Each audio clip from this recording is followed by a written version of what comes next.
ကနန်းဝယ်ထားတာပြမယ်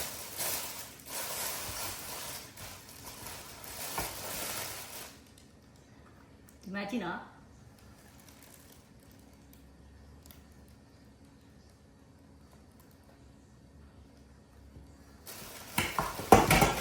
ဒီမှာနောက်တစ်ခါ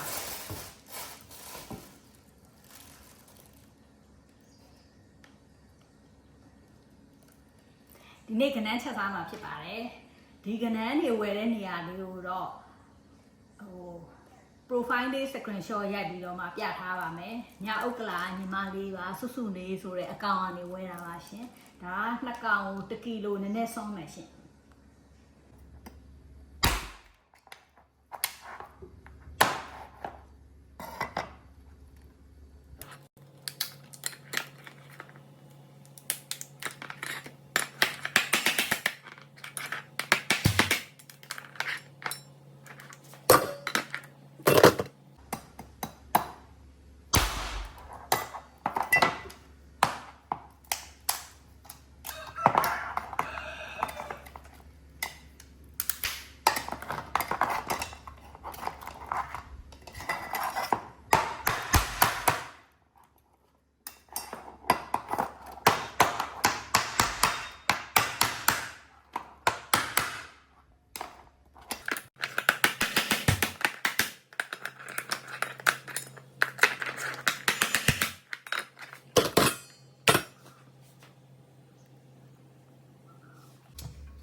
ဒီမှာနော်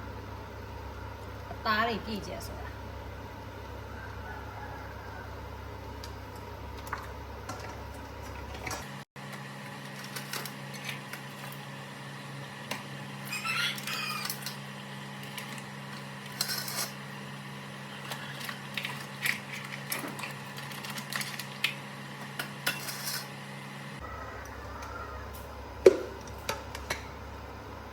ဒါကတော့အမဲသားမှုန့်ပါ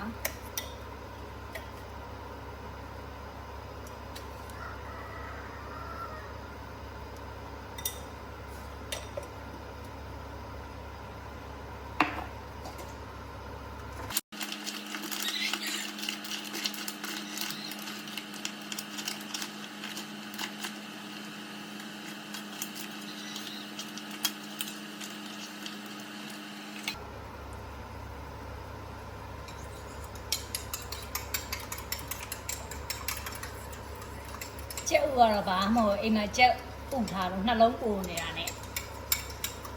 ဟင်းလှအောင်လို့ထည့်လိုက်မှာ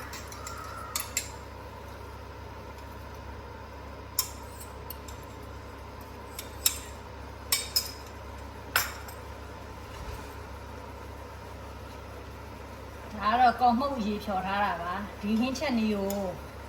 YouTube မှာကြည့်ထားတာပေါ့ဂျပန်အိုကီနာဝါကျွန်းကချက်နည်းပါဒါပေမဲ့အဲ့ဒီ YouTube ရဲ့အတိုင်းအစ်စ်တော့မဟုတ်ဘူးပေါ့ပေါင်းပစ္စည်းကဒီမှာဝယ်လို့မရတဲ့အတွက်ဒီမှာရှိတာနဲ့ကိုယ်စတိုင်နဲ့ကိုပြင်ချက်တာပေါ့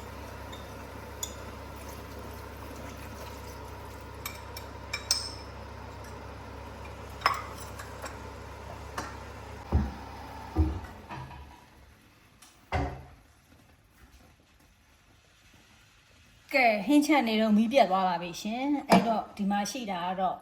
ဒါတရုတ်နန်းနန်းရဲ့မြန်မာနန်းနန်းရဲ့ငရုတ်သီးစိမ်းရင်ထည့်ထားတာဂျပန်မှာတော့ချက်သွန်မိတ်တုံးတယ်ကဲသူ့အပူရှိန်လေးနဲ့ပဲထားလိုက်တယ်မီးပြတ်သွားပြီဆိုတော့ဒါကတော့လက်မောင်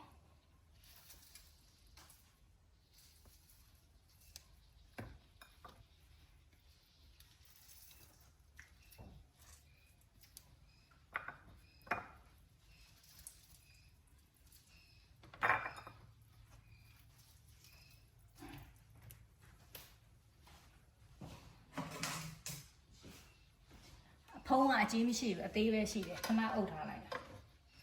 ကြက်ရင်ပြန်လာမယ်ရှင်ကဲဒီမှာနော်ညီးပြန်လာမယ်ထင်တာပြန်မလာလို့ gas နဲ့သူများအိမ်က gas ကိုငှားပြီးချက်လိုက်တာ